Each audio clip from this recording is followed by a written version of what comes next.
Bueno, muy buenas tardes a todos. Esta es la cuarta conferencia del ciclo 2022 que organiza el equipo de dossier geopolítico, la geopolítica analizada desde Sudamérica, así nos definimos. Y en esta oportunidad vamos a tratar una temática que es muy importante, no solamente por la personalidad que nos acompaña, sino también por la temática que vamos a tocar, que es la guerra en Ucrania desde lo operacional. Todos sabemos que en estos tiempos lo primero que está ocurriendo es, como dice el viejo dicho, la primera baja en cualquier guerra es la verdad, y la propaganda de guerra es lo que nos tiene horizontal en todo tipo de información y lo vemos claramente por estos tiempos. En anteriores conferencias hemos analizado las consecuencias que iban a tener en lo económico, en lo social, en lo político, especialmente en el mundo europeo, porque dos de los disertantes fueron muy importantes en la temática, ya que hablaron desde España, desde la visión, desde esa región del mundo, por supuesto con una versión no políticamente correcta, como es lo que transmite la prensa masiva hoy en día, sino dando realmente situaciones de la gravedad que se le aproxima a Europa y que a la postre, a más de 70 días del conflicto, ya están sufriendo en carne propia las principales naciones europeas. Así que en esta oportunidad, Dossier Geopolítico ha convocado al coronel del ejército argentino, Carlos Pisolito. Carlos Pisolito es un oficial de Estado Mayor, está retirado, es un oficial que ha sido instructor de comandos, de paracaidistas y de otras características del arma de infantería en la Escuela de Infantería. Ha sido ex agregado militar argentino ante el gobierno de Estados Unidos y ante las Naciones Unidas. Y por ello también ha participado como observador militar en varios frentes o zonas de conflicto, como es prácticamente el Medio Oriente con la guerra de Irak y también en Chipre, donde está el conflicto turco-griego. En nuestro territorio americano ha preparado equipos de nuestras fuerzas de paz que se despliegan en la República de Haití. También ha hecho un curso de grado, licenciado en Administración y en Estrategia, y además hecho un posgrado en la Universidad de Boston, en Estados Unidos, y es un personaje muy conocido en muchos medios de comunicación porque escribe, se lo contacta para que dé su opinión calificada sobre distintos aspectos de la vida del tema militar y de las consecuencias de los conflictos. También ha realizado varios libros y es un traductor de varios pensadores anglosajones. Sin más, creo que lo importante es escucharlo hoy en esta exposición que nos va a dar para dar una visión distinta, que esta es la visión desde el punto de vista operacional y que son los temas o datos que tenemos que tener a la hora de analizar un conflicto en general. Señor coronel, queda usted al frente de esta exposición. Muchas gracias. Bueno, muchísimas gracias, Carlos Pereira Mele, un amigo de la doctrina, un amigo de la trinchera de la Patria Grande, de la Patria Chica también. Te agradezco esta generosa introducción. Vamos a tratar de no defraudar. Retomo en una gran frase que vos dijiste, y que la suscribo totalmente, que la primer víctima de todo conflicto es la verdad. Esa frase que fue pronunciada en el siglo XX, concretamente en la Primera Guerra Mundial, cuando existía solamente la radio galena, hoy es mucho más valedera, cuanto que tenemos, además de la televisión, la internet, las famosas y malditas redes sociales. Pero antes, porque este va a ser el punto importante de la exposición, quiero que compartamos dos frases que van a enmarcar los límites de esta exposición, porque lamentablemente, Carlos, yo no tengo un conocimiento certero o profundo de lo que está sucediendo. Sí, mi experiencia militar me permite saber lo que no sé y ponerle límites a lo que sé. ¿Qué es lo que vamos a tratar? Por eso que la audiencia, acá no va a haber ninguna primicia, porque no la tengo. Sí le voy a dar un marco conceptual para que cada uno pueda hacer su propio análisis. Bueno, las dos frases que hago referencia, la primera es muy sencilla, me pertenece. La guerra es un tema interactivo, no es un videojuego. Muchas veces, cuando uno escucha a estos ignorantes locuaces, que son nuestros periodistas, que le ponen un término, ponen una fecha, hablan, bueno, la guerra no, la guerra, por su propia complejidad, es la actividad humana más difícil, porque el hombre que participa en ello se juega su vida y además pone en peligro la vida de otros. Entonces, puedo afirmar que yo sé cómo una guerra empieza, pero difícilmente cómo se va a desarrollar y mucho menos cómo va a terminar. Y abajo hay una frase de un gran militar, conocido como el Viejo, Moltke, que era servidor de la Prusia de Bismarck, el inventor de las técnicas de Estado Mayor, es decir, el estudio científico de la guerra, que decía esta gran verdad, es decir, los planes, todo ejército planifica, todo ejército hace planes, duran hasta el primer contacto de la batalla. Tenemos, vos lo dijiste, 70 días, así que esos planes deben estar ya en el halcón de los recuerdos y vamos a tratar de explicar justamente este marco conceptual. Vamos, por favor, José, al próximo slide.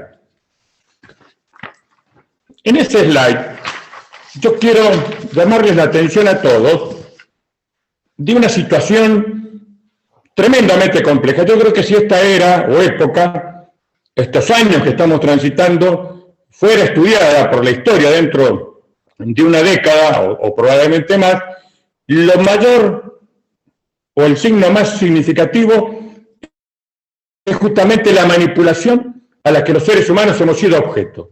Si antes, hace unos pocos años, se hackeaban las máquinas, las computadoras, hoy los hackeados somos nosotros. Esto lo voy a tratar de demostrar lo más rápidamente posible, pero creo que es un aspecto importante de esta exposición. La persona que ustedes ven ahí es un intelectual marxista francés, Jean Baudrillard, ya fallecido, que él, a caballo de la que fue la primera guerra televisada del mundo, que se acordarán, la famosa Guerra I del Golfo, abril de 1990, este señor sostuvo que esa guerra fue un simulacro. No porque no haya habido ataques, bombardeos, muertos y heridos, sino porque fue una puesta en escena. Es decir, los Estados Unidos, que venían de ser derrotados y con la moral baja en la guerra de Vietnam, necesitaban un éxito militar. Y ese éxito militar no podía quedar oculto, debía ser escenificado, debía ser mostrado.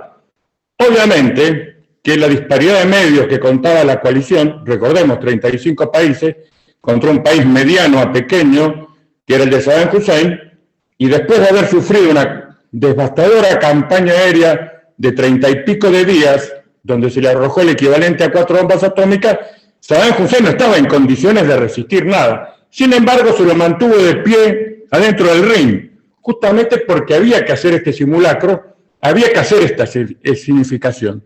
Baudrillard no llegó a ver, porque falleció en 2017, lo que está pasando ahora.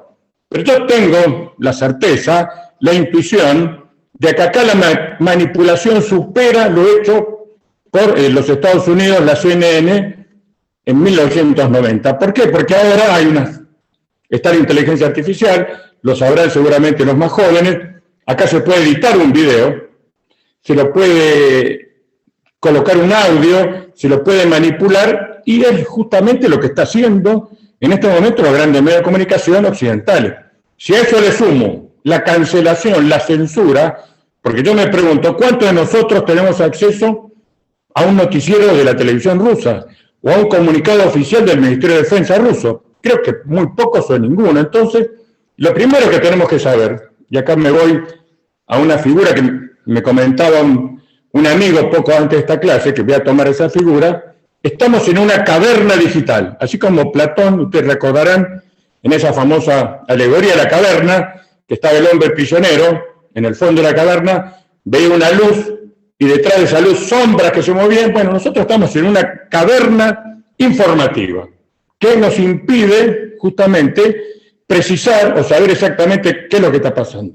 Por eso, lo que voy a hacer es dar una exposición conceptual, es decir, cosas de las cuales no podemos tener duda, que es la doctrina de guerra, y tratar de analizar cómo esta doctrina de guerra está siendo aplicada y de alguna medida, si esto fuera posible, anticipar cuál puede ser el desarrollo o cuál puede ser el devenir de los acontecimientos. Pero bajo ningún concepto les pido por favor tomen esto como una certeza absoluta, porque realmente carezco de esa certeza. Sí, con la seriedad intelectual que debe caracterizar a un profesional, yo voy a tratar de ponerles límites a esta certeza. Vamos a la próxima, por favor. Bueno, toda guerra, que es un fenómeno, y como todo fenómeno puede ser clasificado en muchas formas, pero vamos a hacer una clasificación sencilla, porque es interesante lo que está sucediendo. Bueno, las guerras, tenemos guerras de baja intensidad, lo indica su propio nombre, guerras de mediana intensidad y guerras de alta intensidad. Esta es una vieja clasificación, hay otras, pero esta nos va a servir para entender cómo están evolucionando los acontecimientos en el teatro de operaciones. Vamos a la próxima, por favor.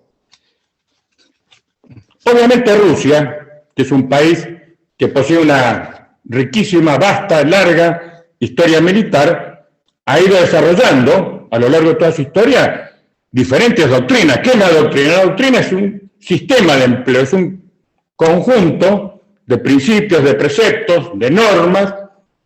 Son educados sus oficiales, son entrenados sus suboficiales y su tropa, y en la guerra es lo que se trata de hacer. Obviamente, actualmente tenemos ahí, lo verán ustedes, el hombre que está arriba a la izquierda es el teniente general Valery Yeranisov, el jefe de Estado Mayor Conjunto de las Fuerzas Armadas rusas. No es una persona cualquiera, es una persona que además de tener una amplia experiencia de guerra en Chechenia, en Afganistán, es un intelectual militar, es una persona que ha desarrollado esta doctrina, que es la guerra híbrida rusa. ¿Qué es la guerra híbrida? Bueno, un híbrido, como un concepto, es la mezcla de dos cosas, digamos, disímiles, diferentes. Por ejemplo, la mula es un híbrido. ¿Por qué? Porque necesita una yegua y necesita un mulo. Es decir, surge un animal que es parecido, pero que no es exactamente igual a sus progenitores. Bueno, ¿qué es la guerra híbrida? La guerra híbrida se parece a la guerra convencional, es decir, donde se enfrentan ejércitos convencionales que visten uniformes, llevan su bandera, respetan las normas de la guerra, etcétera, etcétera. Y lo que es la guerra irregular o no convencional, donde, bueno, hay guerrilleros, hay mercenarios, hay todo tipo de tretas, trampas y demás. Bueno, la guerra híbrida es una mezcla, es una cosa intermedia.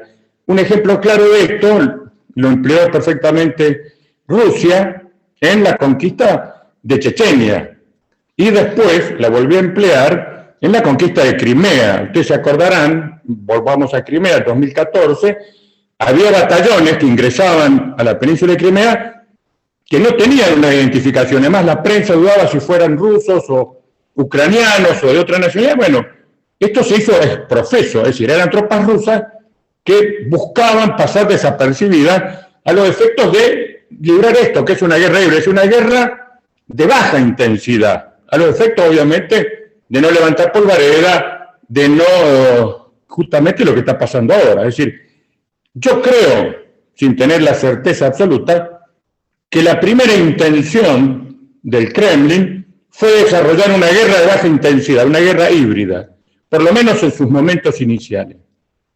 Y después vamos a tratar de ver por qué ellos tuvieron que evolucionar, ya están en eso, a lo que vamos a ver la próxima placa, por favor, que es la guerra de mediana intensidad. La guerra de mediana intensidad es la guerra, digamos, convencional al uso soviético, al uso ruso.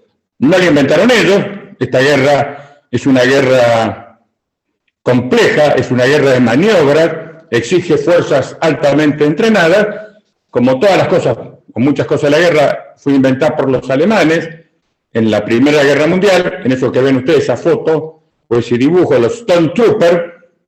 Ustedes se acordarán esa guerra de trincheras donde se movían pocos centímetros los frentes. Los alemanes, que habían probado todo, grandes concentraciones de artillería, los ingleses que habían probado con los tanques, los alemanes le encontraron el agujero del mate. ¿Cómo? Ellos hacían ataques de infiltración, es decir, durante la noche mandaban tropas muy ligeramente armadas, los pueden ver ahí, casco, esa bolsa que llevan ahí son granadas, un puñal, una pistola ametralladora, una pistola nada más. Entonces esas se infiltraban, se arrastraban, atravesaban las líneas enemigas, se reagrupaban a retaguardia y ahí, claro, cuando se despertaban los ingleses o los franceses, se enteraban que 2.000 o 3.000 metros atrás de ellos tenían un batallón alemán, lo cual por supuesto no era nada tranquilizador y muchas veces estas fuerzas tendían a quebrarse, tendían a rendirse. Del solo hecho, aunque no hubiera muerto nadie, el solo hecho de saber que atrás de ellos no podían escapar. Bueno, esto que está explicado muy sencillamente, después la Segunda Guerra Mundial los alemanes lo llevaron a un nivel óptimo, que fue la famosa Blitzkrieg, ustedes se acordarán, la campaña de Francia, columnas blindadas que avanzan, paracaidistas que se tiran atrás, los aviones Stuka que hacen su apoyo aéreo. Bueno, lamentablemente para los alemanes, los rusos, después de haber sido sorprendidos en la operación Barbarroja en 1941, van a llevar esta doctrina a un nivel superior. Es decir, con toda certeza hoy podemos decir que el máximo especialista del mundo en este tipo de guerra son los rusos. ¿Por qué? Porque la sufrieron en carne propia y porque la llevaron a un nivel superior. Esto es hay que entenderlo. Es decir, esta guerra es un poco como el boxeo, es un poco como Nicolino Loche. Es decir, muchos dicen, ¿por qué no tomaron Kiev? Yo me pregunto, ¿el objetivo era tomar Kiev? ¿O era distraer fuerzas cuando yo lo que necesitaba era posicionar mi gente en el este de Ucrania y avanzar en todo el Donbass? Bueno, esa es mi idea. Es decir, no fue que los rusos se quedaron cortos, lo que dicen los medios occidentales, no tienen logística, no tienen moral, no tienen apoyo aéreo. Es decir, esto hicieron una maniobra, es decir, hicieron una finta, hicieron una gambeta, hicieron un engaño. Obviamente que realizado esto, estamos en este marco conceptual, es decir, estamos en una guerra de mediana intensidad. Yo ahí puse OTAN, Pacto de Varsovia, no en forma casual, no es un error, sino porque es una guerra que nos remite a lo que sucedió durante la Guerra Fría. Es decir, así se prepararon los rusos o la Unión Soviética para combatir a la OTAN y así se preparó la OTAN para combatir. Y un poco este libreto es el que se va siguiendo. Obviamente, seguramente lo habrán dicho en exposiciones anteriores, la OTAN está lejos de ser neutral. La OTAN está ingresando mercenarios, soldados de fortuna, ingresando armamento, ingresando munición, proporcionando inteligencia. Es decir, ya la guerra está en un claro nivel de mediana intensidad, justamente por eso, porque la OTAN está siendo participante activo y Rusia, cuando uno ve esas columnas blindadas, cuando ve esos bombardeos, cuando ve el lanzamiento de paracaidistas, está tratando de cumplir esto. Y acá va yo la otra vez escribí un artículo que viene a colación. ¿Cuánto dura una guerra? Porque para estos ignorantes locuaces la guerra, si no dura 6 días, fracasó. No. Hay guerras que han durado 100 años. Hay guerras que han durado 30 años. Hay guerras que han durado 7 años, 6 años. Hay guerras que han durado 6 días, como la guerra de los 6 días. Y hay guerras que han durado 100 horas, como la guerra de fútbol. Pero para tomar un ejemplo comparable, la famosa Operación Barbarossa, que ya la citamos en 1941, cuando Hitler decide invadir lo que era la Unión Soviética, junta 200 divisiones, de las cuales una importante parte de ellas eran mecanizadas y blindadas, casi 1 millón de hombres, van a salir de la frontera polaca. El Grupo Ejército Sur, a cargo del general von Rundstedt, tenía como objetivo Kiev. Es decir, podemos hacer una comparación entre el grupo Ejército Sur de von Rundstedt con las fuerzas rusas que están atacando hoy. Más o menos las distancias son equiparables, un poco más. Los alemanes tenían unos 600 kilómetros y depende, los lugares de partida para el ataque ruso están entre los 200 y 400. Bueno, von Rundstedt, que se consideró uno de los mejores generales alemanes, demoró 90 días en llegar desde la frontera polaca a Kiev, 90 días. Acá estamos en el día 70 y pico, es decir, no le podemos pedir a los rusos, porque sería un absurdo, que en 4, 5, 6 o 10 días derroten a un enemigo, que por supuesto no es sencillo, en un país que tiene una extensión que es más o menos la de las 3 provincias patagónicas argentinas, Santa Cruz, Chubut y Río Negro, que es un país que además está plagado de ríos, tiene pantanos, no tiene una gran infraestructura caminera ni ferroviaria. Entonces, si desde el punto de vista que le interesará a Carlos Pereira Meli, por eso me ha convocado, desde el punto de vista de un profesional militar, digo que los rusos están dentro de lo normal, es decir, están llevando las cosas de acuerdo a lo que la historia militar, la doctrina operacional que ellos sostienen, es decir, las cosas van normal, dentro de lo que se puede denominar normal un enfrentamiento bélico. Pero, siempre hay un pero, esto obviamente, todos tenemos la sospecha, puede ser que no termine acá, o que nos depare alguna sorpresa. Entonces vamos a la próxima placa, por favor.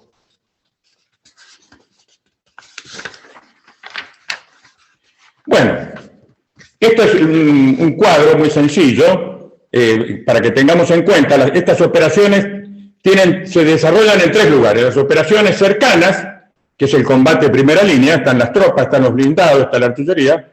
También hay operaciones profundas, son operaciones lejanas, donde se usan los misiles de crucero, el bombardeo, se usa la ciberguerra, después si quieren podemos hablar algo de la ciberguerra, que son las operaciones que se hacen detrás de la primera línea. Y también en mi retaguardia, yo tengo operaciones de abastecimiento, tengo los hospitales, tengo la defensa civil, un tema que ha surgido hace pocos días. Ucrania está atacando la retaguardia rusa. Eso no nos tiene que sorprender. No nos olvidemos que los ucranianos han estudiado con los rusos, es decir, tienen la misma doctrina. No es que Ucrania tiene una doctrina de empleo diferente. La doctrina de empleo ucraniana es la rusa, es la soviética. Entonces ellos, a los efectos de aflojar esa presión cercana, bombardean depósitos de combustible, rompen puentes, etcétera, etcétera. Entonces, a veces uno dice, ¿por qué están peleando en tantos lugares? No es que estén peleando en tantos lugares, sino que la maniobra exige una profundidad, es decir, hay un combate cercano, donde está el grueso, hay operaciones profundas, donde yo voy abriendo camino, acuérdense de los Stuka, de los paracaidistas alemanes tirándose detrás, y también me tengo que cuidar atrás, porque hay agentes secretos, hay saboteadores, hay mercenarios. Entonces, es un campo de guerra extenso, no es una línea, es un espacio tridimensional, que además hay que sumar el espacio aéreo y hay que sumar el mar. Pero vamos a lo que yo había hecho en la introducción. ¿Cómo puede evolucionar esto? A la próxima, por favor. Bueno, lamentablemente, no es que uno quiera ser agorero, pero esto es una realidad. Lo ha anunciado o amenazado el presidente Putin, lo han hecho otros líderes mundiales, la posibilidad de una guerra nuclear. Esto lamentablemente podría ser el salto lógico o no lógico de la evolución del conflicto. Si Rusia no lograra, digamos, un manejo adecuado de su guerra de mediana intensidad, o la OTAN, sumada a los Estados Unidos, desearan que esto no se concretara con un buen fin, es decir, con una paz negociada, con una firma, un tratado de paz, con la suelta de las palomas en la plaza, una grave alternativa, lamentablemente de un alto nivel de probabilidad, es una guerra nuclear. Yo no quiero asustar a nadie, pero me han pedido una clase técnica y a eso voy. A la izquierda ustedes pueden ver en esos hongos, no son hongos que salgan en el patio, sino son esa famosa forma que se alza después de una bomba atómica, lo vamos a ver rápidamente. En rojo a la izquierda tenemos las dos bombas que se han utilizado en la guerra, Hiroshima y Nagasaki, que eran de 15 y 21 kilotones, y ese hongo alcanzó más o menos la altura del monte Everest, unos 8.000 o 9.000 metros. Pero esas armas ya han quedado totalmente superadas. Hoy, lo vemos en color celeste y azul, la bomba más grande, más potente que se ha detonado en la superficie terrestre es justamente una bomba rusa que se llama SAR, 500 megatones, y ese hongo llegaría o alcanzaría los 70 kilómetros de altura, es decir, 6-7 veces más que Hiroshima y Nagasaki.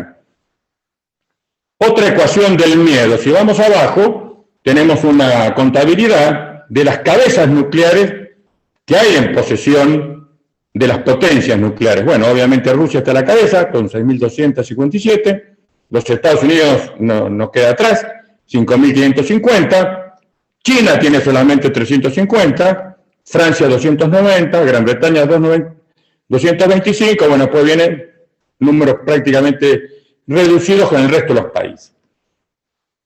Acá quiero hacer una reflexión, apartándome de lo técnico. Me llama mucho la atención que numerosos especialistas, ex miembros de las Fuerzas Armadas norteamericanas y de su gobierno, hoy están haciendo y escribiendo artículos que dicen más o menos esto. Bueno, no sería tan mala una guerra nuclear. Podríamos llegar a ganarla. Una cosa totalmente extemporánea, todos sabemos, no hay que ser un especialista, de que un intercambio nuclear sería absolutamente devastador, no solamente para quien lo inicie, sino para la otra parte, porque ambos países tienen lo que se llama la respuesta al hombre solo, es decir, por más que mueran todos los rusos, mueran todos los norteamericanos, la inteligencia artificial, los submarinos que no hubieran sido afectados, pueden lanzar un ataque igual o más devastador que el que hubieran sufrido. Hay que decir acá, sin ponernos melodramáticos, estamos hablando de millones de muertos. Y un experto que yo respeto mucho, William Lynn, al analizar esta lógica absurda, no nos olvidemos que la palabra mad, loco, es la que define esta estrategia, Mutual Assurance Destruction, es decir, la mutua destrucción asegurada. Él se pregunta, con un gran sentido común, ¿vale la pena que los Estados Unidos pierdan una ciudad, San Francisco, Los Ángeles, Nueva York, Washington, para defender los intereses europeos? Obviamente la respuesta es no, para él. Pero vuelvo al principio, hay una cierta paranoia, hay una cierta, no sé cómo denominar, una irracionalidad, de creer que esta guerra se puede ganar o que habría ganadores y perdedores. Esperemos que no, pero las cosas están así. Las armas están, la disponibilidad de usarlas aparentemente también, lo ha dicho el presidente Putin, sí, porque acá una cosa que no hemos hablado y vale la pena recordar ahora, los objetivos de la guerra. Rusia se juega a la supervivencia. Rusia no puede perder esta guerra. No tiene dónde retroceder, porque el enemigo lo tiene a las puertas. Estados Unidos puede salir derrotada en su prestigio, en su influencia mundial, pero no es una guerra vital para ellos. Lo mismo Europa. Seguirán produciendo automóviles, aviones, con un poco menos de eficiencia, pero no está en juego su supervivencia. Pero Rusia lo ha dicho claramente, uno de los ideólogos que con Carlos Pereira Mele tenemos el gusto de conocer, que es Alejandro Dugin, ha dicho esto es una lucha por la supervivencia. Y vamos a luchar, bueno, no les voy a contar a ustedes lo que es la historia militar rusa, donde ellos aportan más de 20 millones de muertos a la Segunda Guerra Mundial contra los 400.000 norteamericanos. Es decir, si hay alguna característica sociológica tiene el pueblo ruso, es su capacidad de absorber el castigo. Entonces, con esto termino, porque si no vamos a derivar en cuestiones que exceden a la estrategia, pero yo lo veo por lo menos así. Vamos a la próxima, por favor. Bueno, esto es para los amigos sudamericanos, especialmente los argentinos, los cordobeses. Esto es una elucubración mía. Ustedes a la izquierda tienen un planiferio con una proyección polar. En ese polígono que yo he puesto en la parte superior, eso es una deducción mía. sería la parte del mundo donde, en caso de una guerra nuclear, los cabezas nucleares impactarían. Ustedes ven en el triángulo de la izquierda, la República Argentina, el cono sur de América, quedan afuera, porque estamos en el hemisferio sur. Esto sería para otra clase, sería para otro tipo de análisis, pero a mi criterio le daría a la Argentina, a Sudamérica, una gran ventaja el día después. Es decir, el día después que se produjera un intercambio nuclear, que sería masivo, donde varias ciudades del hemisferio norte serían destruidas, lo que ocasionaría no solamente bajas, sino una tremenda crisis económica, una tremenda crisis política. Seguramente muchos gobiernos serían reemplazados o caerían. Es decir, sería toda una catástrofe de la cual la historia no tiene memoria. Tendríamos que hablar prácticamente en términos apocalípticos. Pero lamentablemente hay que analizarlo, porque todo analista tiene que analizar varios escenarios. Y cuanto más se anticipa en esa escenificación, mayores probabilidades tiene de colocar bien su ficha. Bueno, la Argentina, que es un país contracíclico, no nos olvidemos que a nosotros nos ha ido bien en las otras dos guerras mundiales, acumulamos reservas, acumulamos muchas cosas.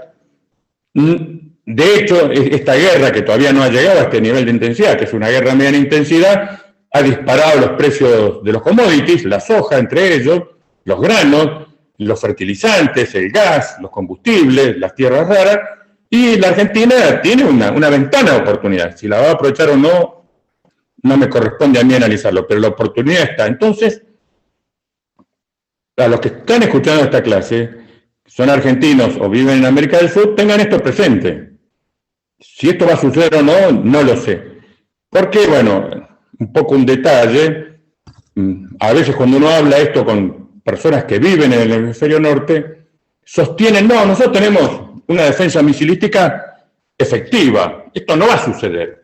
Bueno, uno lo ve incluso en cosas mucho más sencillas, por ejemplo en el conflicto palestino-israelí, donde los palestinos disparan lo que son básicamente cañitas voladoras, cohetes no guiados, disparan 100 cohetes, 80 son detenidos, pero 20 llegan al objetivo. Yo me pregunto, si Rusia lanzara sus 5.600 y pico de cabezas nucleares y fueran detenidas el 90%, o pongamos, seamos más generosos, el 98%, ese 2% es lo suficientemente escalofriante como para producir un daño geopolítico, político, metapolítico tremendo. Entonces, vamos a parar acá, vamos a la próxima, a los efectos de hacer una comparación. Como decía mi abuela, toda comparación es odiosa, pero hay que hacerla. A ver, ya dijimos, la guerra de baja intensidad, yo creo que está superada, que fue la intención inicial de Rusia.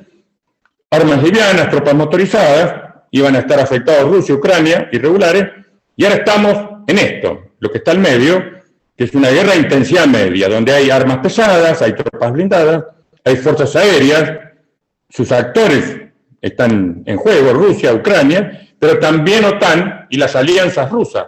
Se ha jugado Bielorrusia, se ha jugado China, se ha jugado la India, esto es una noticia de las últimas horas, Turquía acaba de decir que va a vetar el ingreso de Finlandia y de Suecia en la OTAN. Es decir, yo creo que sin estar en una plena guerra media o de intensidad media, estamos prácticamente en un 80-90% en ese nivel.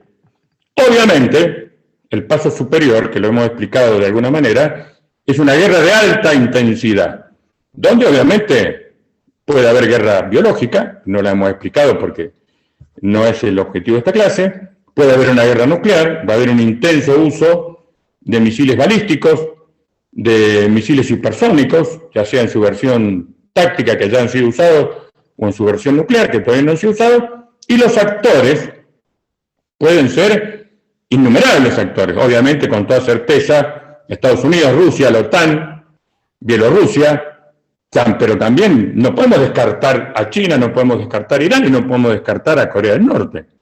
Es decir, esto es una probable evolución que yo pongo como probable. No la doy como certera, pero sí con un nivel aceptable de probabilidad. Vamos a la próxima, por favor. Bueno, Ustedes me dirán por qué yo le doy un nivel de probabilidad relativamente elevado. Porque esto es una norma, digamos, intrínseca de toda crisis. Toda crisis, muchos lo definen como un animal salvaje, es decir, dentro de una gran crisis hay otras crisis que pugnan por salir y que se van develando a medida que esa crisis se va desarrollando. Y las crisis escalan o desescalan. Yo veo que esta crisis, con el paso de los días, va escalando. Es decir, cada día se va unos clics para arriba. He dividido tres posibles niveles de escalada. El militar, no lo podemos descartar, que haya un error. Lo vimos cuando las tropas rusas ingresaron a la planta nuclear desactivada de Chernóbil. Se produjo un incendio provocado por los mismos ucranianos. Puede haber un error. Somos seres humanos y, como dicen los grandes historiadores, no se puede despreciar la estupidez humana. Puede haber un accidente no querido por nadie, un misil mal dirigido, una fracción que ingresa en un lugar no autorizado, o también puede haber una decisión operacional. Ya lo ha dicho Vladimir Putin, si él considera necesario emplear armas nucleares tácticas, la va a emplear. Eso sería una escalada, digamos, estrictamente militar. Pero también hay otras posibilidades que yo la veo a nivel geopolítico, que está dada por la proximidad geográfica que tienen distintos actores. Ahí me llama muchísimo la atención Polonia. Polonia, tengo un gran cariño por los polacos, pero me da la impresión que se están comprando todos los números para una guerra con Rusia. Ofrecen aviones, ofrecen pilotos, reciben refugiados.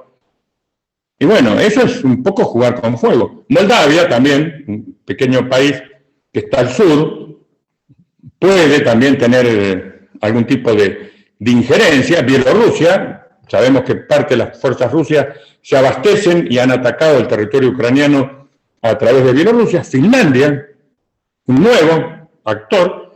Hoy me acabo de enterar que Rusia le ha cortado el suministro eléctrico a Finlandia. No es un gran problema porque los finlandeses dicen tener reservas energéticas, pero bueno, son sucesivos actos que nos van acercando a una escalada, no a una desescalada. Y después, esto lo debe haber explicado mejor seguramente Carlos Pereira Mele que yo, hay una realidad metapolítica, una situación financiera. Yo no le puedo a un país como Rusia vamos por la 7ª ronda de sanciones, le confisco el oro, no le permito vender sus materias primas, creo que han prohibido hasta la ensalada rusa, han prohibido grandes autores como Tolstoy, Dostoyevsky, Tchaikovsky. Yo sinceramente no viví la Segunda Guerra Mundial, pero por lo que he leído, nunca se llegó. Es decir, los fondos alemanes del Tercer Reich que estaban en el FISA, según tengo entendido, nunca fueron embargados. Además, creo que todavía lo siguen buscando. Es decir, esto es inédito, y vuelvo al principio, lo que decía en la introducción, lo vamos a recordar, lo que escriba en esta historia, como una guerra donde lo metapolítico fue central, mucho más importante que la geopolítica y que lo militar. El tema cultural. ¿Por qué ese desprecio hacia todo lo ruso? Han prohibido bailarines, han prohibido deportistas, corredores de Fórmula 1, tenistas, una locura. Pero la última que está ahí, la más importante, no quiero entrar en este tema porque no es el objetivo de esta clase, es la confrontación religiosa. Obviamente, Putin tiene la adhesión y la subordinación de la Iglesia Ortodoxa rusa. No cabe duda, porque ha sido así, es una característica nacional, que la tuvo hasta Stalin, que era ateo y marxista, cuando la Iglesia Ortodoxa habló de defender a la Santa Madre Rusa.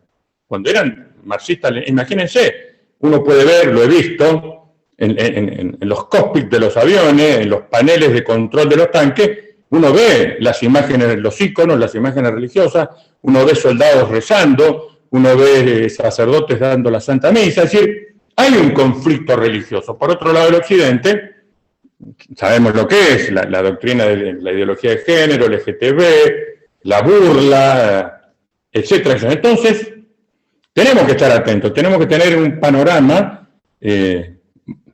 completo que puede, como dicen en el campo, la liebre puede saltar por cualquier lado. Pero bueno, yo creo que con esto vamos a ir a la conclusión final, que es la que quiero dejar no como una enseñanza, porque esto no alcanza para ser una enseñanza, pero sí como una cuestión que nos va a ayudar a comprender qué es lo que está pasando. La próxima, por favor. Ustedes recordarán, ahí la tienen, la imagen. No es una burla, es una reflexión. Se acordarán de esa famosa película La Matrix, cuando Neo le ofrece al protagonista 2 pastillas. Si uno toma la pastilla azul, la vida sigue feliz, el dinero sigue rodando, me caso, tengo hijos, me jubilo, pero sabemos que estamos en una cama con los cables conectados y en realidad todo lo que me pasa en mi cabeza es una simulación hecha por una máquina. No, tomo la pastilla roja y no, me despierto y me doy cuenta de que vivo en un mundo donde yo soy un prisionero, donde no tengo libertad. Esto obviamente es una exageración, corresponde a una película de ciencia ficción, pero volviendo a lo que decíamos del simulacro, o lo que dijo Carlos Pereira Mele, que el primer víctima de una guerra es la verdad, yo les pido a los oyentes, seguramente todos los que están acá han descartado la píldora azul y por eso están acá, por eso se han tomado la píldora roja, que no dejen de pensar por ustedes mismos. Tal vez hay una cuestión de asepsia que habría que hacer, la recomiendo. Por ejemplo, sustraerse de los canales oficiales de la televisión argentina, que son tremendamente pobres, concentrarse en programas de noticias internacionales, tratar de reflexionar, leer, comprar libros, tener obviamente tertulias como las que promueve acá Dossier Geopolítico con los amigos, porque yo creo que eso es lo que nos va a dar la fortaleza para enfrentar lo que se viene. Y si el 2018 empezó con una pandemia, siguió después con una crisis financiera y ahora amenaza con una guerra nuclear, y estamos recién a principios de año, tenemos que de alguna medida nosotros fortalecernos y lo primero que yo me tengo que fortalecer es mi entendimiento, es mi conciencia, es saber dónde estoy parado. Bueno, amigos, Carlos, no tengo nada más, espero no haberlos aburrido demasiado, no haber decepcionado porque no di ninguna primicia bélica, pero sí espero haberles dado un esquema conceptual para manejarse con esta guerra. Muchas gracias. Bueno, perfecto. Carlos, en pocos minutos aclaraste una serie de ideas y de conceptos muy importantes para ponerlos a la hora de hacer el análisis general del conflicto y de los conflictos. ¿Por qué? Porque todo se usa siguiendo los intereses políticos o los intereses geopolíticos o los metapolíticos también, ¿no es cierto? Y los vemos como vos bien dijiste, en ningún lado yo he escuchado de que Vladimir Putin dijera la guerra la hacemos 3 días y después nos vamos todos a tomar vodka en alguna dacha en Moscú. Sin embargo, toda la prensa de este lado dice que los rusos no avanzan rápido, que retroceden, que están por acá, que dan la vuelta, que están más confundidos, que andan en el Día de la Madre, perdónenme la disección, ¿no es cierto? Pero sinceramente es porque no se analiza coherentemente. Y como no se sabe mucho en general del tema de la guerra, no se sabe las doctrinas militares que tienen los distintos grandes jugadores de las potencias hegemónicas, entonces, claro, no podemos llegar a una conclusión. No podemos llegar a una conclusión porque estamos mal informados y por lo tanto hacemos una peor explicación de lo que queremos decir. Y en esto ha sido muy claro y muy concreto con este asunto de guerras de baja, de mediana intensidad y de alta intensidad. Entonces, sí creo que fue muy positivo este aporte que nos ha realizado, porque con el tema que es cierto que estamos viviendo una guerra de mediana intensidad que posiblemente digo, haya sido no lo previsto, porque como lo dijo Moltke, todos los planes se van al trasto de la basura a la poca hora de iniciarse las operaciones militares. Y en este escenario en el que hoy nos encontramos, creo que es fundamental que todos los amigos, compañeros que participan de estas charlas tengamos estos conceptos claros, porque así nos permite llegar al fondo de la cuestión y no entrar en todas estas disquisiciones propagandísticas de guerra que no nos sirven absolutamente para nada, ni no nos permite entender lo que realmente puede estar pasando, o por lo menos ir en esa dirección. Es cierto que no das ninguna primicia, nadie pide una primicia, primero porque estamos lejos del escenario del conflicto, segundo porque sabemos que las primicias en este tipo de cosas son muy complicadas de poder obtenerlas, pero por ejemplo, hoy escucho que por primera vez desde que se inició el conflicto vuelven a hablar los ministros de defensa de Estados Unidos con el ministro de defensa de Rusia.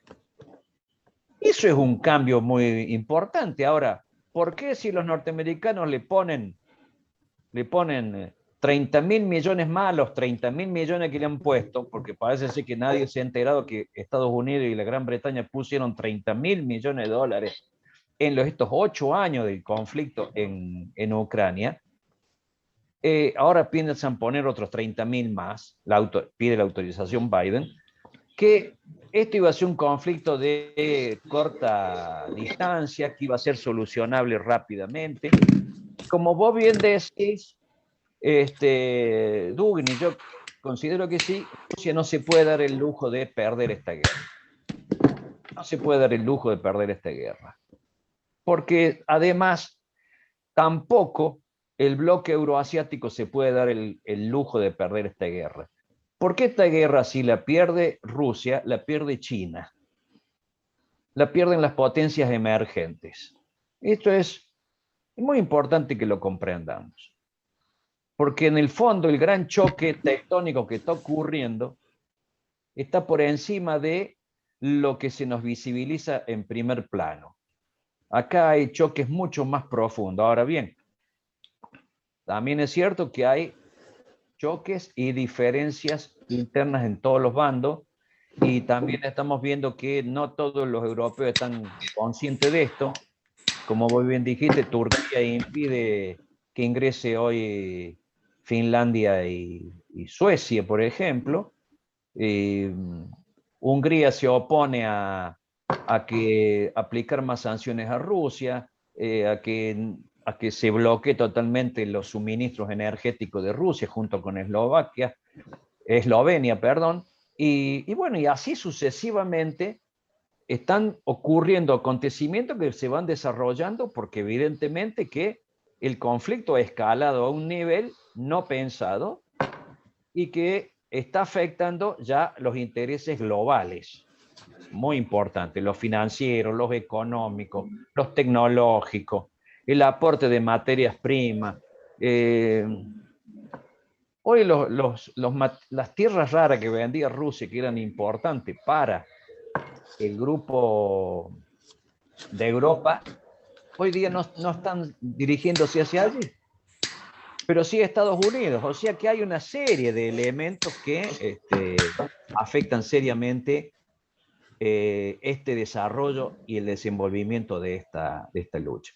Pero en principio debo decirte que te agradezco profundamente esta importantísima charla que nos has dado, clara, concreta, que nos permite a muchos aumentar nuestro nivel de análisis y permitirnos de esta forma desarrollar en nuestros análisis con criterios claros y concretos. Ahora vamos a ver preguntas, porque les recuerdo a la audiencia que todas las preguntas se hacen por escrito a través del chat de este Zoom. Vamos a ver si hay algunas que se han realizado. Vamos a ver. Está el compañero Donato Toledo. ¿Ustedes consideran que en nuestro país están haciendo estas clases de análisis? Disculpen la sonrisa, Carlos también veo que se sonríe. Aunque parezca, voy a decir una cosa que es paradójica, espero que nadie se asuste ni se enoje. Con Carlos Pereira Amelia hace años que venimos trabajando con un centro de estudios que pertenece a la CGT, a la Central de Trabajadores Argentinos. Las Fuerzas Armadas, las universidades, que deberían ser los think tanks naturales que todo país tiene, porque ¿cómo las Fuerzas Armadas no van a pensar su futuro? ¿Cómo una universidad que desarrolle, por ejemplo, carreras como Relaciones Internacionales, Comercio Exterior, Diplomacia, nuestra Cancillería? Bueno, lamentablemente, Donato, no. Ellos están aferrados a ese pensamiento, primero que es anglosajón, que es norteamericano, que no digo que no haya que estudiarlo, porque yo soy egresado de una universidad de esa naturaleza, pero es un molde, después ese molde hay que superarlo, y que sea la CGT, gracias a una figura que conocemos los dos, el doctor Alberto Buela, que es un pensador, que ha sabido nuclear. Por ejemplo, nosotros hemos tenido conversaciones personales y académicas con Alexander Dugin, que hoy por hoy pasa por ser el pensador que le arrima alguna idea o muchas ideas al presidente Vladimir Putin, y somos humildes como soy yo, humilde como es Carlos, humilde como el doctor, es decir, ahora, tal vez lo nuestro fue una casualidad, fue un azar. Yo no sé si a Carlos lo ha llamado, a mí no. ¿Por qué no me llama a ver la Cancillería, o la Presidencia, o el Estado Mayor Conjunto? Me dice, usted que lo conoce a ese señor Dugin raro, que tiene barba, ¿por qué no nos cuenta algo? No. Yo creo, también un poco para disculpar a esas organizaciones, nosotros los argentinos que vivimos de crisis en crisis, pequeña crisis, pero crisis, tendemos a mirarnos el ombligo y no analizamos no solamente lo que pasa en Ucrania, no analizamos lo que pasa en Chile, no analizamos lo que pasa en Brasil, no analizamos lo que pasa en Panamá. Y acá, bueno, no quiero extenderme más, le rindo homenaje a las personas que como Carlos Pereira Mele, como su dossier geopolítico, remando en el dulce leche, porque esa es la verdad, tratamos de, qué sé yo, iluminar un poco esta realidad. Pero la respuesta es, no hay pensamiento estratégico digno ese nombre en la República Argentina. Muy bien, muchas gracias, Carlos. No, nosotros no nos llaman, vamos a ser honestos.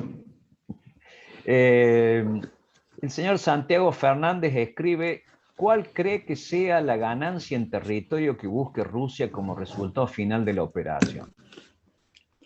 Bueno, esa pregunta sí la puedo contestar, pero no en forma certera. El personaje que yo mencionaba recién, Alexander Dugin, sostiene, lo ha escrito, esto se puede comprobar, que el objetivo, digamos, metaestratégico, metapolítico de Rusia es consolidar un estado paneslávico, que incluiría, como mínimo, a Rusia, a Bielorrusia y a toda Ucrania.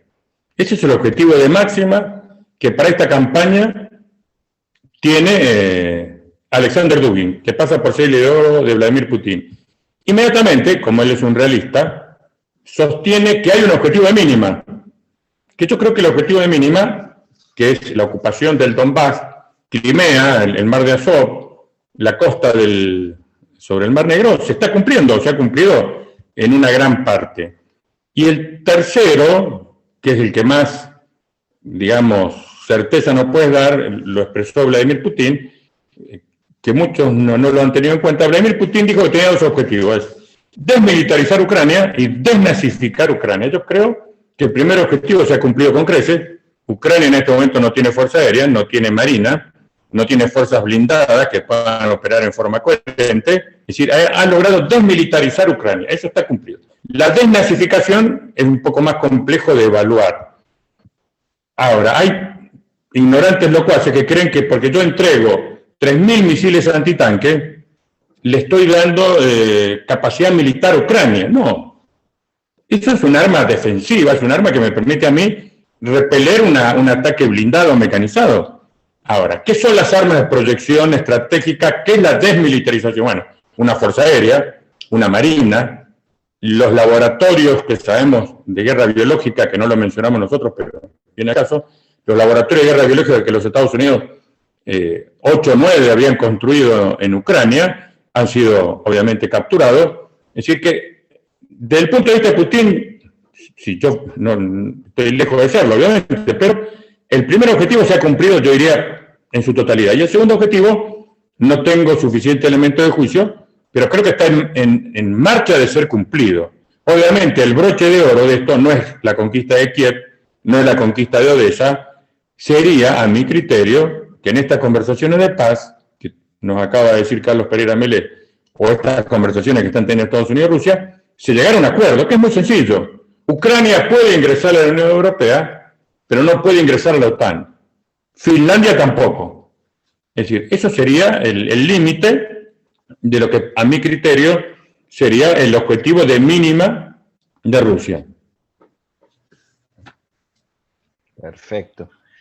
Dos temas antes que José Francisco, nuestro coayudante del día de la fecha, quería hacerte una pregunta personalmente. Yo quisiera, antes que hable José, preguntarte algo, porque yo sé que vos has estado trabajando con las fuerzas de paz, especialmente las que han trabajado en el tema terrible de Haití, has preparado, y que nos des también tu visión, porque la barbaridad que realizó el gobierno de Kiev de entregarles armas a los civiles, me parece que ha dejado montado un gigantesco problema de la cual absolutamente nadie habla, pero que va a ser a futuro algo espantoso. Es más, hace 2 días atrás un amigo de España me dice que encontraron a una muerta con una de sobredosis con un misil español, pero que se lo habían mandado a Ucrania. O sea, eso quisiera tu opinión como personal calificado que ha visto lo que ocurre con los civiles armados. Sí, Carlos, obviamente vos tenés una gran razón. Ya las convenciones de Ginebra desalientan, prohíben el uso de fuerzas mercenarias. Por supuesto que hay una distinción que se hace en la Convención Tercer Protocolo, creo que es de 1974. Una población que es atacada puede levantarse en armas cumpliendo con algunos preceptos, que no es el caso este.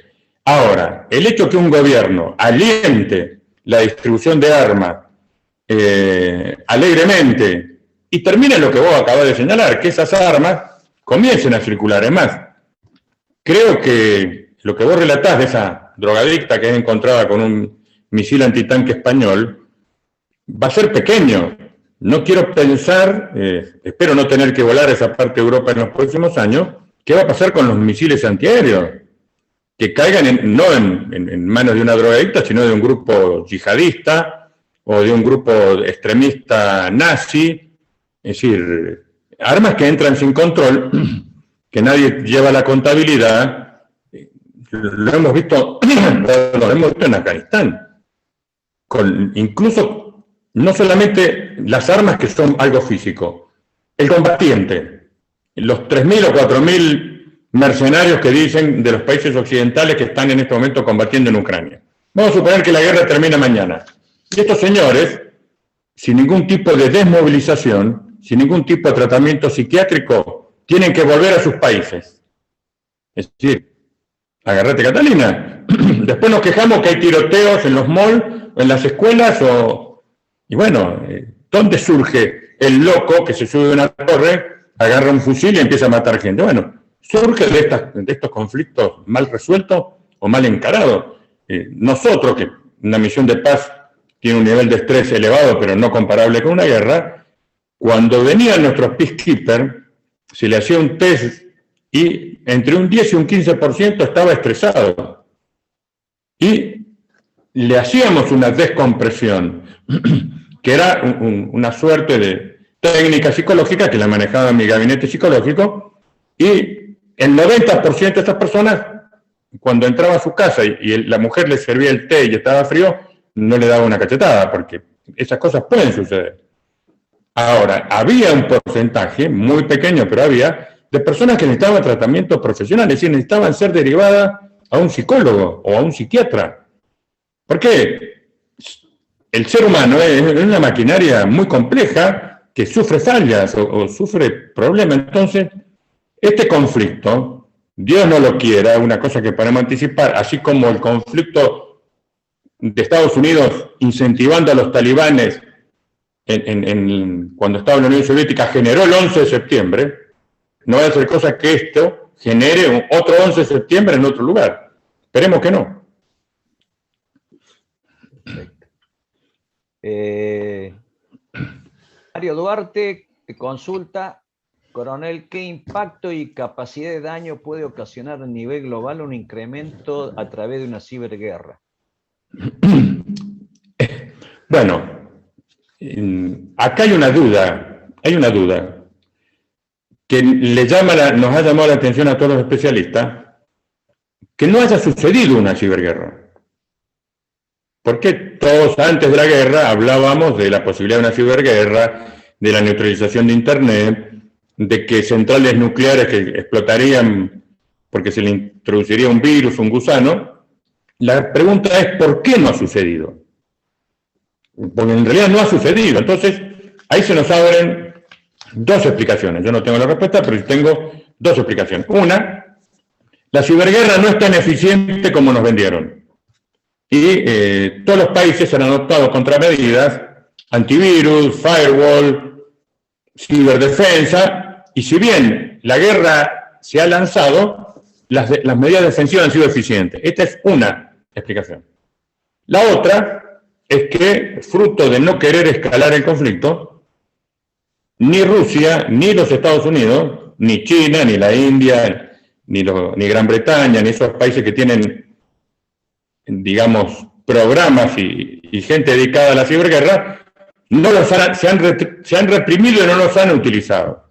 Y lo que puede hacer la ciberguerra está por verse, es decir, no se ha desarrollado. Yo no tengo la respuesta. Ahora, lo concreto es que no se ha visto una intensa ciberguerra en los 70 días que va de guerra. Eso es lo que puedo contestar. Perfecto, magnífico. José, ¿quiere hacer a usted su pregunta?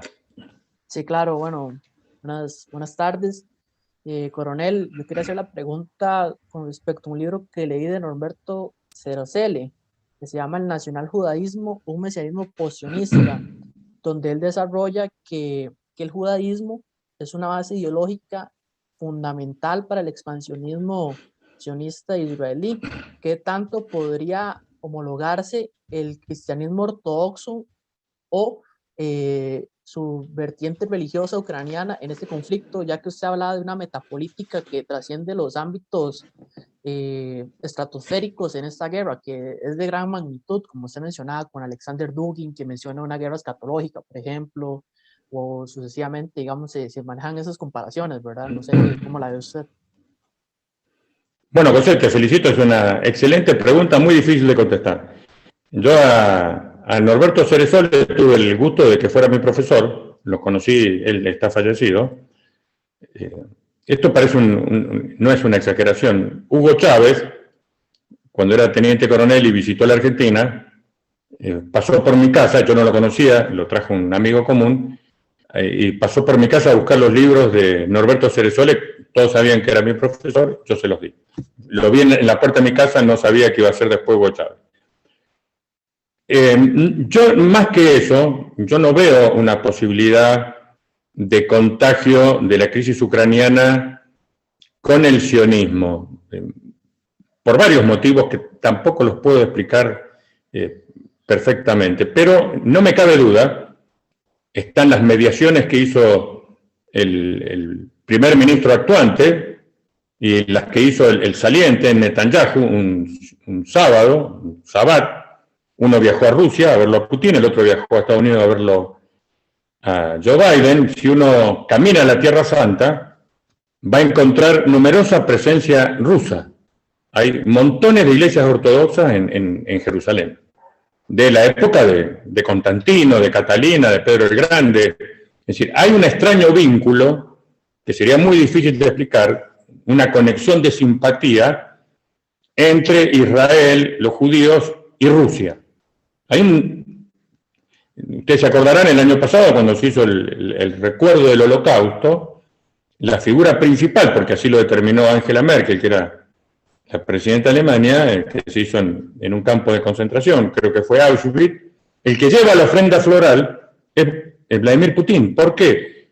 Porque los judíos, especialmente los judíos europeos, muchos de ellos ya deben estar viejos, muertos, le reconocen a Rusia el haberlo salvado de los campos de exterminio. Ahí hay una conexión buena. Pero vamos a tu pregunta, ¿dónde están las conexiones malas? Yo no quiero ofender a nadie, lo mío es la geopolítica, no es la religión. Sí hay conexiones no santas entre el evangelismo cristiano y el Estado de Israel. Hoy se sabe, porque Israel es un país, da para una clase tremendamente complejo, con un montón de tendencias hacia un lado y hacia otro. Hoy el mayor apoyo que tiene el Estado de Israel no son los sionistas, sino son los evangelistas cristianos, especialmente que viven en Estados Unidos.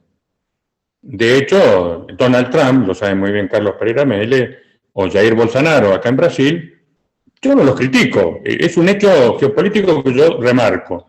Hay una alianza cultural, y militar y también financiera y monetaria entre lo que es el evangelismo norteamericano, especialmente carismático, y lo que es el sionismo, porque hay varios tipos de sionismo, lo que es el sionismo duro, guerrero, los que usan las kipá de crochet en Israel. Y para cerrar, para que esto no tenga una sombra que yo no quiero dejar, voy a recuperar la imagen del Papa Francisco, que es nuestro, o por lo menos es mi Papa, que ustedes se acordarán, el 25 de marzo consagró al corazón de la Virgen María al pueblo ruso, que estaba pedido en el tercer misterio de Fátima. Eso, a mi criterio, no es poca cosa. Crea uno o no en Fátima o en la Virgen María, que el líder de la Iglesia Católica haya hecho ese gesto, y a mí no me cabe duda, es otra parte oscura que no sabemos, no me cabe duda que el Papa Francisco en este momento está mediando, y hasta donde sé, lo que él exige para poder visitar Rusia es el cese de las operaciones, es decir, por lo menos un cese al fuego. Si lo va a lograr o no, no lo sé. Sé que a los rusos, estos no le caen muy bien. Todos recordarán, la Iglesia Católica se separó de la Iglesia Ortodoxa hace nada más ni nada menos que 1000 años. Es decir, es una discusión un poco compleja. Yo la enmarco en un misterio, no me atrevo a decir quién tiene razón y quién no la tiene, pero el misterio está ahí. Lo que tenemos que tener es la mente abierta para, pase lo que pase, es lo que tiene que pasar. Pero no sé, José, tal vez te confundo más pero yo lo veo así. Perfecto, coronel. Acá hay otra pregunta, y antes de eso hay un mensaje que deja Donato Toledo. Bueno, él es cierto, es un sindicalista acá de Córdoba, del gremio de comercio, y acá nos dice, y Alexander Dugin estuvo en la radio del sindicato, que es Radio Continental, conmigo, en Córdoba cuando nos visitó, que también estuvo nuestro común amigo Miguel Barrios, ¿no? En esa visita. Bien, la pregunta es la siguiente, dice, curiosa es la actitud de Polonia cuando parece haberse olvidado de hechos como la masacre de Volhynia, donde en 1943 los nacionalistas ucranianos exterminaron a 80.000 campesinos polacos para desalojar una región, 4 veces más que los muertos en Katyn. Es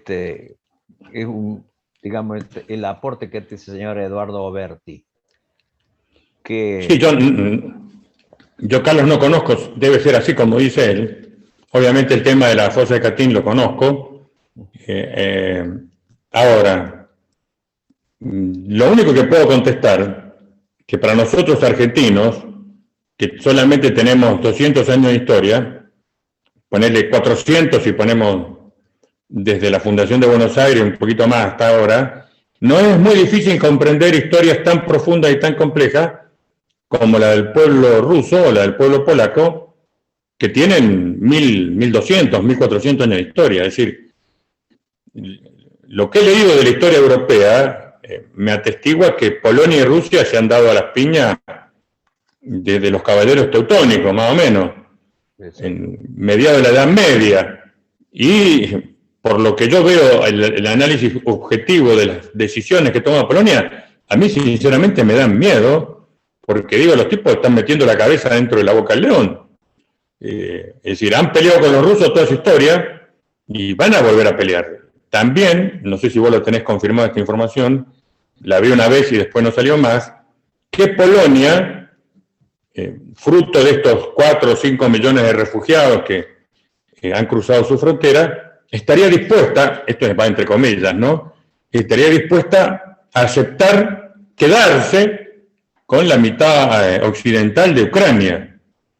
Es decir, como reconociéndole que los rusos se quedan con la parte oriental y ellos se quedan con la parte occidental. Si esto es cierto, me parece que es una locura, o en el menor de los casos responde a una constante histórica. No nos olvidemos que etnográficamente e idiomáticamente las mayorías o minorías que hablan ruso o que son simpatizantes de Rusia están más o menos concentrados en el Donbass, lo que es la zona oriental, y por el contrario, los más pro-occidentales, si bien el ucraniano es una lengua eslava muy parecida al ruso, están en la parte occidental. Es como que un país que ya tiene una semilla de división. No conozco, nunca he visitado, no me atrevo a avanzar más, pero para contestar la pregunta, es decir, hay una relación compleja entre Polonia, Rusia y Ucrania. Eso no la vamos tal vez ni siquiera a entender nosotros los argentinos desde nuestra lejanía, de nuestra sencillez. Perfecto. Acá tengo otra pregunta del señor Santiago Fernández que dice: ¿cuáles cree que son las bajas rusas y ucranianas al día de hoy? ¿Las tropas ucranianas podrían ser embolsadas en el próximo tiempo? Hay distintas lecturas. Hay sitios que se especializan. Hoy, antes de la clase me puse a verlos. La masa son occidentales, hablan de helicópteros, tanques, soldados, civiles. No me atrevo a hacer a responder esa pregunta. Lo que sí, eso porque lo he analizado con los mapas en la mano, si ustedes miran el mapa de Ucrania, van a ver que el Donbass parece una taza, tiene la forma de una U. Y los ucranianos tienen una gran cantidad de tropas, más o menos 10, 11 brigadas, acá adentro. Eso es una bolsa. Ahí a la conducción operacional rusa, a mi criterio, se le abren dos posibilidades, dos alternativas.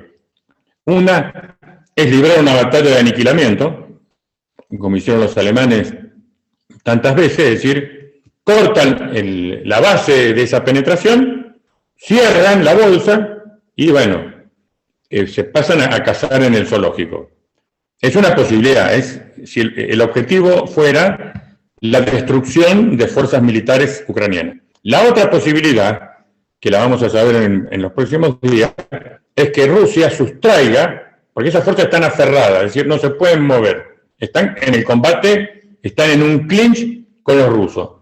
Rusia obviamente atrás tiene reservas, que son lo decisivo de la guerra. Gana, según dicen los expertos, el último que emplea sus reservas. Entonces, Rusia puede sustraer esas reservas, moverlas, tiene cómo hacerlo, tiene medios ferroviarios, tiene carreteras, tiene transporte aéreo, y, por ejemplo, atacar Kiev, que en este momento es una zona que no está lo suficientemente defendida. Es una decisión operacional.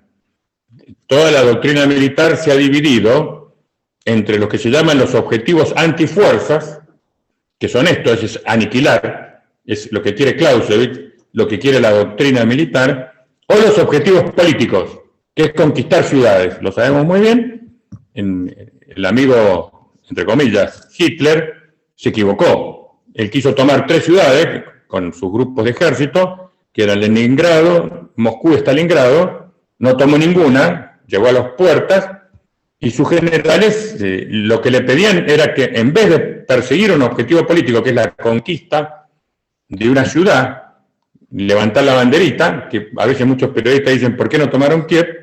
Porque militarmente una ciudad no tiene un valor per se, tiene un valor simbólico político. Ahora, mucho más importante para una fuerza militar es aniquilar.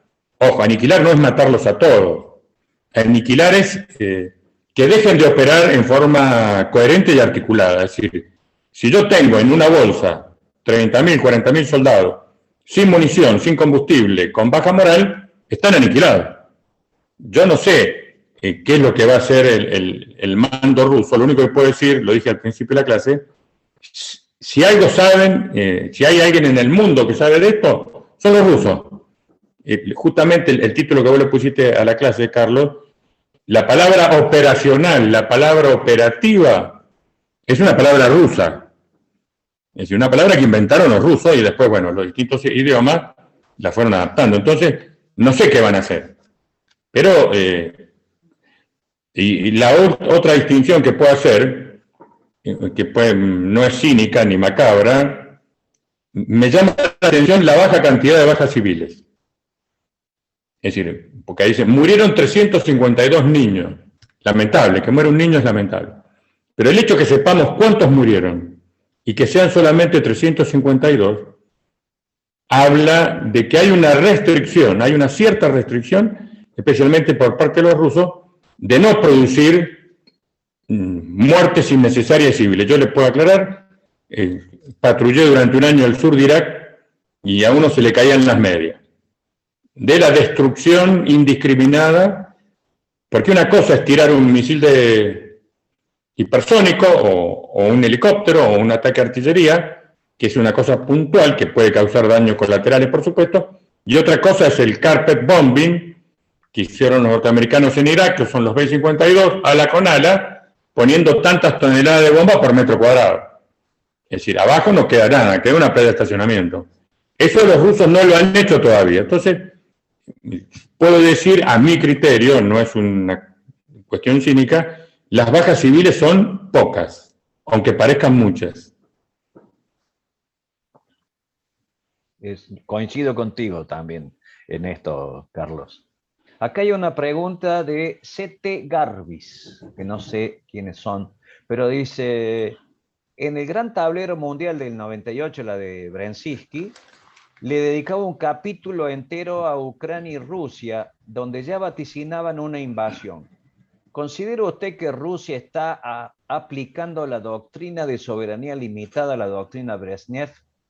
¿Considera que esta proyección rusa guarda relación con las afirmaciones geopolíticas y busca tener una posición similar de la URSS?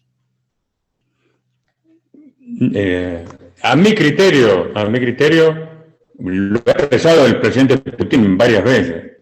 Es más, hace varios años que lo viene expresando. Él ha mencionado el concepto de las líneas rojas. Le ha dicho a la OTAN, señores, no crucen estas líneas rojas porque vamos a entrar en una zona de conflicto. Creo que acá se nos abren dos posibilidades de interpretación. Una es una maximalista, que es la que hace Alexander Dugin. Rusia quiere un Estado rusófono, tendiendo a los límites, no, porque tal vez el modelo no es la Unión Soviética, tal vez el modelo es la Rusia zarista. Porque si miro en un mapa, la Rusia zarista tenía incluso una mayor extensión que la propia URSS. Entonces, tal vez el objetivo es restablecer los límites del imperio ruso. Así lo expresa Dugin, ¿no? Y la otra, que es una versión más humilde, más pragmática, que es la que ha expresado verbalmente y documentalmente Putin, él quiere, ¿por qué existe la República Oriental del Uruguay? ¿Por qué existe Polonia?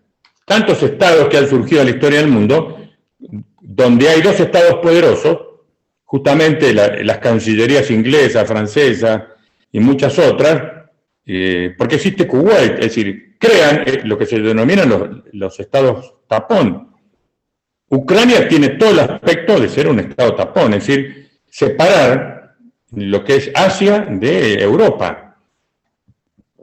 Obviamente que es lo mismo Polonia. Polonia es una frontera entre lo que podríamos decir la catolicidad alemana junto con los protestantes, los caballeros teutónicos, y lo que es la Rusia zarista o que tenía su capital justamente en Kiev. Es decir, son zonas de transición, son zonas de fractura donde se trata de tener un espacio. Es decir, lo dijo el propio Putin y creo que es muy gráfico y vale la pena repetirlo. Cuando existió la crisis la famosa de los misiles de Cuba, Estados Unidos reaccionó porque Rusia había puesto misiles intercontinentales a 150 kilómetros de su frontera, que es Cuba. Bueno, es la misma reacción que acaba de tener la Rusia de Vladimir Putin. Es decir, si uno mira el mapa de la OTAN que nace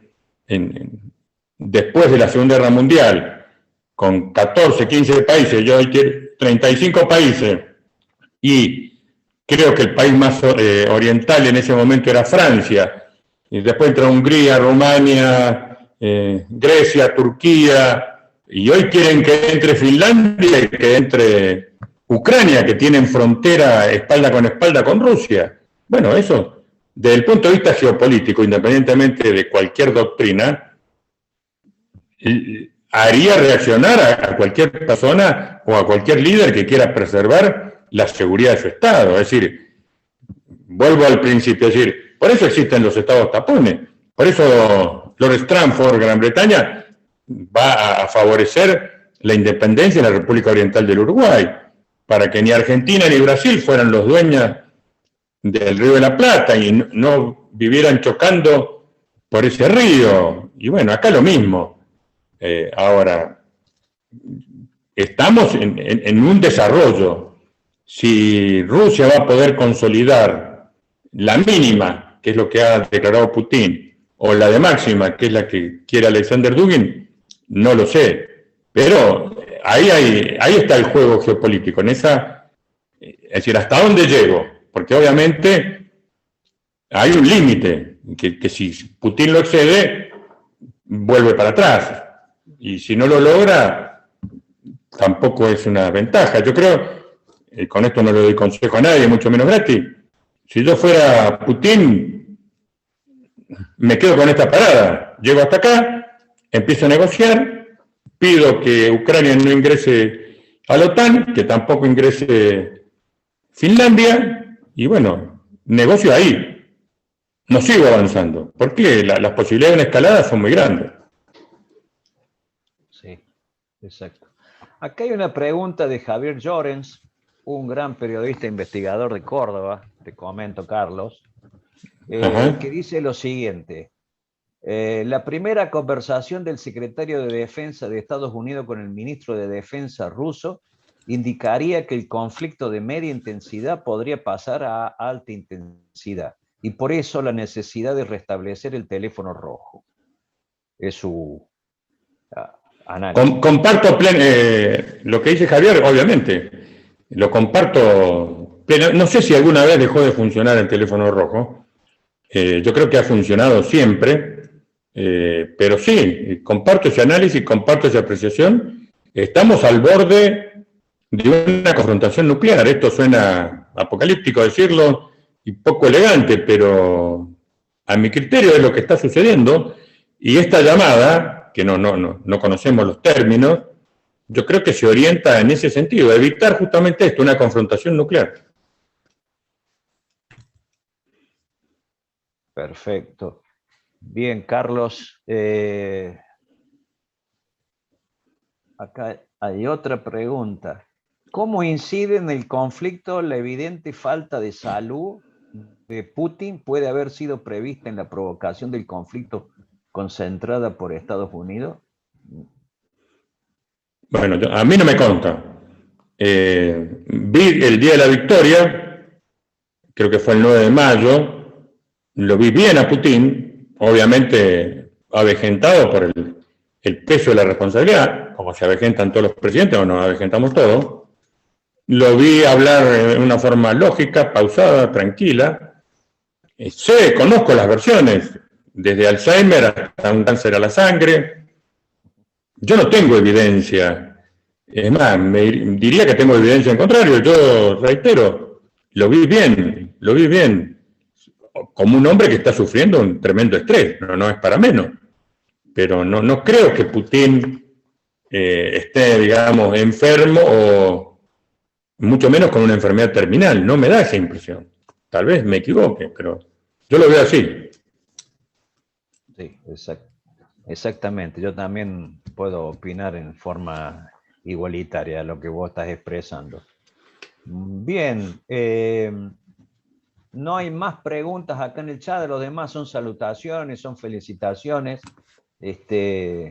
Así que bueno, creo que para ir cerrando e ir analizando que próximamente, en los próximos 15 días, daremos una nueva charla que oportunamente informaremos a nuestros seguidores. Vamos a ir cerrando esta magnífica exposición del coronel Carlos Pisolito del día de la fecha, que ha venido a llenar un vacío en lo que es en la parte doctrinaria operacional, que por razones obvias, ninguno somos profesionales de la guerra, desconocemos, tenemos algunas intuiciones o por haber estudiado, ¿no es cierto?, esta temática, nos permite tener apreciaciones similares, pero una vez presentada como lo hizo Carlos Pisolito, una forma ordenada, jerarquizada, de cómo son las distintas etapas, se pueden entender cómo son los conflictos y poder llevar esto a nuestros análisis diarios, a nuestros análisis permanentes que estamos realizando, no solamente de este conflicto de Ucrania, sino también en una oleada de conflictos que se están desarrollando en la actualidad y que muchos carecen de información o son obviamente ocultados por la gran medio masivo de comunicación o de desinformación, podríamos decir, como el caso más patético es la guerra del Yemen, de la cual nadie habla y tiene muchísimos más muertos, y ahí sí es espantosa la baja de civiles, que largamente supera la cantidad de bajas civiles en Ucrania. Pero bueno, esto es moneda corriente en estos años en que los medios masivos de comunicación son parte de esta guerra híbrida global en la que estamos inmersos, y que creo y considero oportuno resaltar que para mí esta es la primera guerra híbrida global del siglo XXI. Porque acá ya no es solamente puntualmente un área donde se está desenvolviendo un conflicto, sino que es una gran área que se ha extendido todo el globo terráqueo, porque ver los posicionamientos, ver las distintas acciones, ver los aportes, ver quiénes sancionan y quiénes no sancionan, ver quiénes acompañan y quiénes no acompañan, ha demostrado que el famoso sólido frente llamado occidental no es ni tan sólido ni tan coherente. Que cada día que pasa se reduce mayormente en la cantidad de miembros que acompañan en forma de vasallos a decisiones unilaterales que se toman en Washington y que los demás países cumplen a rajatabla de los que se denominan socios, que en la práctica no toman ningún tipo de decisión, solamente cumplen directivas. No sé si quieres terminar diciendo algo, Carlos, para cerrar esta magnífica charla, y les agradezco la presencia a todos ustedes nuevamente. Magnífica conferencia, muy buena presencia de gente. Esto será subido a nuestro canal de YouTube, que como estamos viendo, cada día tiene mayor cantidad de visitas, y esto nos está permitiendo trascender con las charlas que hacemos los sábados. Cada 2 sábados hacemos una, y que estamos haciendo un camino distinto al que está realizándose en general en y todos los conflictos, como todas las grandes acciones geopolíticas que están ocurriendo en el mundo. Carlos, te dejo cerrar esta jornada muy buena que hemos tenido. Bueno, Carlos, en principio agradecerle a la audiencia la paciencia desplegada en un sábado de la tarde a escuchar esto. Espero que les sea de utilidad. A José Francisco, nuestro webmaster, que se ha manejado con total solvencia y ha hecho una pregunta difícil. Y por supuesto a vos, Carlos, agradecerte este espacio. Y bueno, me queda nuevamente felicitarte y que sigamos remando del dulce leche. Bueno, no nos queda otra. Es por la grandeza de la patria y por la tranquilidad de nuestras almas. Un abrazo para todos y que Dios los bendiga. Adiós, hasta la próxima. Nos vemos dentro de 2 sábados.